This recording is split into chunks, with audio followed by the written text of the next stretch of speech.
Brian, welcome to the podcast. Our very Thanks. Christmassy podcast. I'm not sure, we did one a couple of weeks ago with Dan. I can't think if it was Christmassy then or not, but Don't think welcome so. to the Christmas set. Welcome to the Christmas podcast. I obviously know you very well. Worked with you before, worked with you at Centrama. Do you want to introduce yourself to whoever's watching? Your role as well would be good. Yeah, so my name's Brian. I am one of our campaign managers in client success here at Centrama, and I've been here for just coming up to 9 months now, haven't I? Yeah, perfect. Yeah, you say campaign manager. I think it's seems to be a daily battle in my mind anyway. What we call you guys, from account managers to client success, customer success to campaign managers. It's a little bit of everything, isn't it? Yeah, I think it's like a really good hybrid between account management, customer success, and then also, I guess, sort of product and project enhancement for our clients, which is ultimately where the whole thought process of being an extension of their business comes from, I guess. So, yeah, I think just for some context for those that obviously don't work with us, we have campaign managers, as Brian rightly said, who Brian is one of them, who basically act as the main point of contact for clients and guide them through our process and make sure that they're set up for success, using our team, using our tools, an absolute critical part of the customer journey, probably the most important part of the customer journey. We obviously, as I said, worked together in the past. Coming into Centrama, coming into the role, what would you say is the most important aspect of your role when you're dealing with clients, people that are coming into Centrama, they're trusting us to carry out their outbound sales and marketing activity? What do you sort of value in your role the most? What do you think that your clients, your partners value most in yourself and your role? I think really it just comes down to personability. The biggest thing for me in sort of building that trust is that you are speaking to someone who's got your interest at heart. And that just comes from my experience working direct to consumer. So sort of my experience leading up to now has always been like client success and customer management, and I did retail, and then we did sort of B2B events as well. So I guess ultimately having somebody that you can feel very comfortable around, you can feel like you can build that human relationship with, is really important. At the end of the day, everyone that we speak to, whether they're in a senior executive role, they're the people that we reach out to for those businesses or internal, everyone likes to build a relationship that they can feel is very trustworthy, that they can be very open and honest with. And if you can build those sorts of relationships for your clients from the get-go, especially with ours at Centrama, who are trusting us as a sort of expertise within our field for their business, to help them grow as part of our journey, you need somebody that feels personable, easy to approach, communicates effectively, and all of those small nuances add up together to make a really strong person in that field, which is why I feel like my clients trust me in the role that I'm doing. Yeah, absolutely. I think since obviously you came into the business 9 months ago, I think you've very much shaped the way we see customer experience, customer service to our clients. You've got a lot of incredibly strong partnerships with your clients. I know you value them very close. A lot of account managers and client managers are champions of their own clients internally. You're certainly that. But in terms of, you know what you need to deliver for ones that are your sort of strongest partnerships, your most successful. Why do you think that is, and what do you almost need from a good client and a good point of contact from a client's perspective? What would you need from them to make the partnership a success? Yeah, of course. I think from a client's perspective, it's always nice to see somebody who genuinely believes in their product, somebody who comes in and has a really strong sense of where they've potentially not had successes and what learning curve that brought in for them. Where is the market taking them right now? What experiences do they have? All of that market intel that they can share with us from their expertise and can tell us that story. That's the people that tend to make other people believe their product. The whole point for me as a campaign manager is that for every client that we've got, I strongly believe in their product and their vision and what they want to do on their roadmap. If you can come to us with an idea of what your roadmap is, how you want to achieve it, and allow us to use our expertise to push that forward, that's where I see the best like client relationships, is that they come in with the enthusiasm that I can then reciprocate internally. And then once you've built that like mutual enjoyment for the work that you're doing, you end up building something that's not only stronger, but a lot more pivotal, more agile, more open to food for thought. And that's where we're seeing some really good, strong success right now. It's really exciting. Yeah, agreed. I think we talk a lot, right, about being an extended part of your business to our clients. And I think your role certainly is that connection, right, between their business and your business. And I know a lot of the clients definitely see you as part of their business. You mentioned it there around, I guess, taking us on the journey from the client's perspective and actually really involving us in what they're looking to achieve, why they've partnered with us, what they're looking to achieve from a growth perspective, new business, revenue growth. Just talk us through a little bit for, again, those that don't know, and how we get up to speed with a client, that onboarding process, right? They sign with us, they map out the project and the scope of work that they want us to carry out. It then gets handed over to you. Just talk me through a little bit around what you need to know to really set the team up for success, and then communicate out to the team, so we go away and book the meetings that they're going to see as super valuable. Yeah, so ultimately from our perspective, once it's handed over to me and the team here that sort of lead customer success, it's all about having a really thorough onboarding. And that process starts with having an introductory call with one of our sales team to bridge that connection. And then from our perspective, it's about really using that session to understand what organizations people want to target. So that will include things like industries that they want to go into, and any nuances within those. What geographies are they based in around the world? So are they targeting just the UK? Is it the EMEA? Is it the US? What does that look like? It's an understanding of, within those organizations that you target, what function has buying intent for your product. And then even within that, the functionality, what job titles come with that. You know, take IT for example, how many different job titles sit under IT and the portfolio that it is. It's so many different functions, and having that understanding of what functions need that product, what their pain points are. So, you know, what is their day-to-day struggles that your solution then can come in and help them out with on their day-to-day, and help them achieve their sort of goals and KPIs internally for their teams. And then understanding where you stand out in the market. So that could be anything from, where are you a differentiator in the market from the product that you're offering? It could be, what do your values lie in that's different to the competitors out there that makes you stand out in the market? And I think the last thing that comes with it from our expertise is the spin, right? So when we talk about the spin, it's not something that's going to be a high cost to your business. It's something that actually is low cost to your business, but it's high perceived value. You know, is it a case that a demonstration of that product is going to be really valuable for them? Could it be a 14-day free license that you get with them to see immediate return on investment?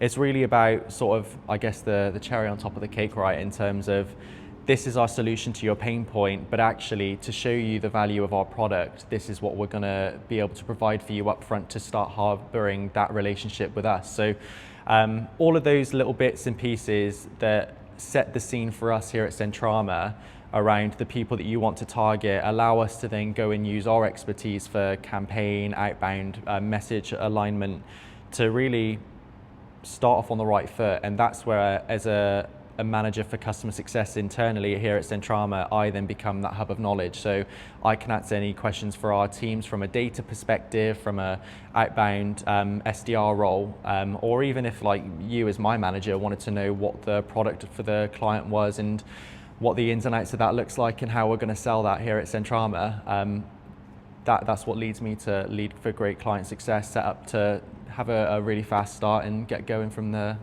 offset. Nice. Yeah, I think we search for sort of consistency within the onboarding, right? Across whoever's come in, whatever they sell into, whatever industry it might be, whatever geography, as you rightly said there, we have consistency in our onboarding process because we know more often than not that's going to deliver us results. I'm going to put you on the spot a little bit here. If you look back at I don't know, probably like, let's say the last 3 months, because it's probably going to be easier. Because I know we've crammed a lot into the last 9 months since you've been here. And actually now going forward into 2025, because that's what a lot of people are now focusing on. Is there any consistencies between clients that are seeing success, not necessarily with Centrama, just generally? You know, you speak to, as you say, a lot of our point of contacts are very senior people. They might be business leaders, marketing leaders, sales leaders.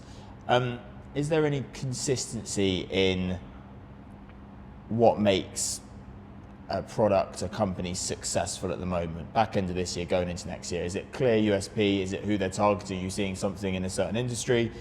You're as close as anyone to that. I'll put you on the spot. What's making people successful at the moment, and what do you maybe envisage is going to make people successful going into the early stages of next year? Yeah, so I think people who are really passionate about their product, that's something that I really see a lot of success for. You know, if you're able to get a prospect interested in your solution, maybe because it really does address their pain points, actually at first point of contact for those people, if you've got something that's more tailored, maybe it's, you know, having an understanding of what their business actually does as an individual organization, or maybe it's getting a good understanding of what your product really will do for that person from the absolute get-go. Those are people that really, really succeed. People that take the time to really tailor their solution. I think people that, again, sort of passionate about the product they're selling, you can see they really enjoy what they're working towards. And then, like I said, knowing the market, there's got to be nuances in every market that people are working within. And if people can tap into where they have really seen successes, and maybe in that market where it's a little bit more of a grey area, or maybe where they've thought there was an opportunity, there wasn't, but aren't sure why, all of those little different segmentations and understandings are what will make them successful. They'll leverage us because of our market intel from what campaigns we've run for people in the past, and all the expertise that our team from their experience working out in the market also bring. But yeah, those that really succeed tend to have a good enjoyment for what they're doing. They're really interested in the prospects that they're reaching out to, and typically have some experience within that. If you come from a background where you've been in that job role and you know the frustrations that you faced, you'll be someone who can really resonate with the prospects that you're reaching out to, because they'll go, this person really gets it. It's not just somebody who's trying to sell me the same solution 10 times over. It's somebody who genuinely knows what I'm going through and what the pivotal point of their solution will do for me on my day-to-day. Those are the clients that do really, really well. Nice. Okay, good. I can see potentially that you're thinking of a fair few there, which is really good. I think it's a good point around those that go from prospect to vendor, or the prospect to solution, because they get the pain points. I was always quite pleasantly surprised with how many people do that. They obviously exist within a role and a now prospect, feel the pain point, feel the challenges that they face, and then are able to really nicely transition across to being in a senior position at a solution provider, or even starting up their own solution themselves. And you see it now, people who do that sort of opportunity, they're the people that are able to sort of deal with different nuances that businesses bring. You know, not every organization's set up the same way, they don't have the same structure, they don't have the same IT portfolio. So those types of people who can be agile in the market, build out something that's more bespoke, or fit into, you know, you hear it when people say, we can cover anything in terms of we work with any IT portfolio, or we can adjust depending on what that need is. Great, so you should be able to, if you can stay agile and be flexible around what people's needs are, rather than having to do a complete overhaul of what they've got or have to change to fit your solution. That's an incredible, unique selling point. And people who often come from those pain points of going, take IT for example, I've got 7 different IT vendors that I work with in my portfolio that are core to us. We can't change from it. Can you fit into it? If you can come in and say, yeah, I can slot into that and make it work and align your systems, why would somebody not take the meeting? Yeah, agreed. Makes sense as to why you love the in-person sort of consultations that seem to be popping up at the moment. Let's draw it back to customer success, account management, client management, whatever we want to call it. What what is it that you enjoy most about it? But also from like a Centrama perspective, I think we've worked incredibly hard over the last year. It feels like anyway to get our client experience, our client management, customer experience up to a level that makes people feel comfortable because they're trusting us. They're trusting us with an absolute critical aspect to their business, which is often sales and marketing, something that's going to allow them to grow, provide them with new opportunities. What do you think they really like about the CX that we deliver, that you deliver? I say we, you deliver. Is it the transparency within the platform? Is it the weekly touchpoints? What do you think really does deliver good customer experience? It doesn't just have to be about Centrama. We're not just here to talk about ourselves, but just generally, from your experience previously as well, what's so important in a really positive customer experience? So I think firstly, from outside of my experience at Centrama, it's really interesting when I look at how working within retail as a CX manager really has transpired over B2B. CX managers in retail, very similarly to sort of, I guess, why clients have really enjoyed working with me in B2B is that I'm very much a people's person. I like to be speaking to people day in, day out. I really enjoy building deep-founded connections, not just on an operational level or i.e. like working at Centrama, not just on a case by case where it's, oh, well, I am your account manager, so this is the relationship I build. It's about actually fostering something. If you've got a shared interest or if there is just something you can get to know about them that they can speak to you about on your weekly, bi-weekly call, whichever it is, that's really important for great customer success. Actually, somebody who enjoys speaking to people and being on the forefront. I think really leading into that, people who enjoy the job that they're in.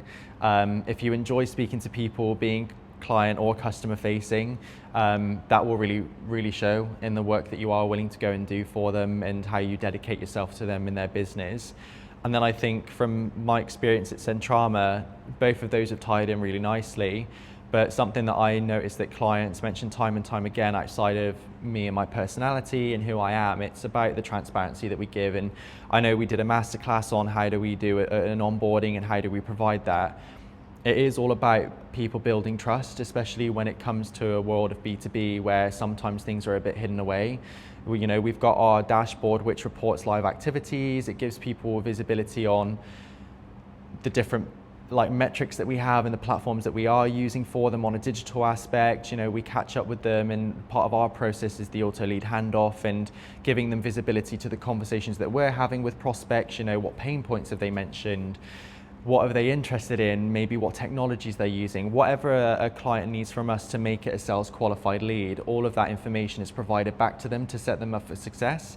And I think that something that one of my clients said to me that was quite pivotal compared to sort of maybe other people they've used or sort of even their own outbound opportunities was that it's not a cold opportunity that comes to them where they've got no idea, they've maybe got sort of a meeting and they've got to hope for the best. We're handing them people through the visibility of our platform and through the touch points that we do with them where we're really able to explore it, digest it, pivot, move forward wherever we need to. They're getting prospects that are coming through where they've got information that they can digest information quite quickly, even have it up on the screen during that call where they're set for success to reference things. And actually being able to have that before they get to a sales meeting fills them with confidence that they're able to hit the nail on the head or tailor the pitch in any particular way when it comes to having that sales meeting and building their relationship with that prospect straight off the bat. That's something that they've really appreciated. So actually, where we succeed within customer success, it's having people in the team that really do enjoy the job that they're doing, have experience within it, and then the transparency that the team do provide from it, which I can do all of the good bits of being personable and being myself and building those relationships, but actually, kudos to the team that work behind me to make that happen. If it wasn't for the data team that go out and make sure that we're finding the right people in the ICP and being passionate about getting it spot checked by me from having that insights from the client, or our outbound team that do all of the work for us to speak to those prospects, get them booked in, the cadence touch points that you in sort of senior leadership team have set up to make sure that we're set for success and people do turn up to those opportunities and it's kept as a warm opportunity. And then I know, Roman human leading the technology and the team that sort of build out our platform, the dev, and all the feedback that we provide to them is CX leaders here. All of it goes hand in hand, and I think that all of it is a really contingent piece that people do realize they don't get anywhere else, and that's why we succeed in customer success. I think you led me on to a really good point, actually, Brian. So thank you. So, in the world of the AI chatbot, that often, when not necessarily a service like ours, but when you outsource a certain application or onboard a certain application, it's often the first point of contact is an AI chatbot, which in itself 100% has great value. But going into 2025, how valuable still is that human interaction? Is that human to human approach, getting someone on the phone when something doesn't necessarily go right or delivered in the way that you were hoping for?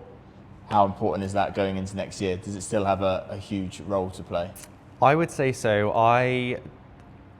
Even from personal experience, we've all been there and had it where, like you said, you've been you've gone to go deal with a problem, or you've gone to someone for customer success and it's an AI chatbot, and you probably sit there after a couple of minutes and you're like, I just need to speak to someone. I want someone to see and hear my frustration.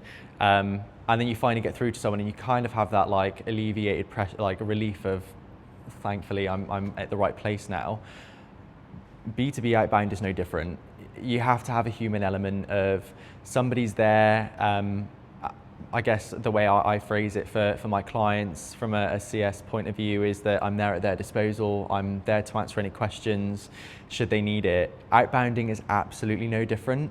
I remember sort of, I guess it was back like when COVID was happening, people thought that outbounding was like it was all going digital because that was the word, like digital transformation. I probably would say we've seen a pivot to the phone prospecting being really important. And so my experience I did outbound for a couple of years in the role that we used to work within, and you saw it time and time again. You'd all like hope to get a message through to somebody and it would really resonate. And then actually it was probably the person that picked up the phone and just had a human contact point with them and said, hey, how's your day going? This is why I'm calling you. That somebody then has the opportunity to really digest. I think sometimes a lot of stuff can get misconstrued through AI chatbot, through just not having that touch point. It creates a lot more warmth to it. It puts somebody behind the message, and that's really important. As we go into 2025, I would definitely say that human touch point, human interaction, outbound phone prospecting to give context to the message that you're sending. It can't go unnoticed, unheard. It has to be a part of a project that you're working on, has to be part of that process. Yeah, absolutely. I think we've certainly spoken at length internally around, we have obviously a multi-channel approach, digital, over the phone, and actually probably seen a bit of a pivot maybe back towards physical as well, which is really exciting for 2025. So really interesting that you say that. That's everything that I want to speak to about customer experience, but let's have a bit of a Christmas focus for the final bit, Brian. Okay. So some quick fire Christmas questions to finish off the podcast. So, favourite Christmas song, what is it? Hands down, has to be Fairy Tale of New York. Yeah, such a classic. Yeah, such a classic. Fine. Favourite Christmas film? Favourite Christmas film? So many to choose from, although again, very cheesy classic. Die Hard? No. Die Hard is good. No. I've forgotten the name of it now. You've put me on the spot as well. Love Actually? No, although very great film. No. I'm going through everything that I've watched in the last week. It's animated. Grinch? No, also a classic. I would say Grinch is my second. I honestly can't think. Now you've put me on the spot. Fine. I'm going to say Die Hard for those that are interested. Probably not many, but I'd say Die Hard. And then final one. Okay. Worst Secret Santa present you've ever received? You can't say the one that you got this year from someone at Centrala. No, that actually was really, I enjoyed my Secret Santa this year. Worst secret okay. It's not the worst gift I was ever given, but I was forgotten in the Secret Santa gift giving, as in like I had somebody to give a present to, but nobody had me because somehow my manager at the time just forgot I existed. So that was probably worst experience. Yeah, that's not a good one. Good job that doesn't happen now. I feel a Thankfully. lot better about my management style now because I didn't forget you at the Secret Santa. But Brian, thanks very much, mate. Always a pleasure. Looking forward to 2025, but also finishing the year strong. So yeah, thank you. And thank you very much for watching. I hope you enjoyed. Last podcast of the year, I think. I'm looking at James, our creative executive, who's put his thumbs up. So last podcast of the year. Hope everyone has a lovely Christmas, a very safe Christmas. And we look forward to seeing you all in the new year. Cheers.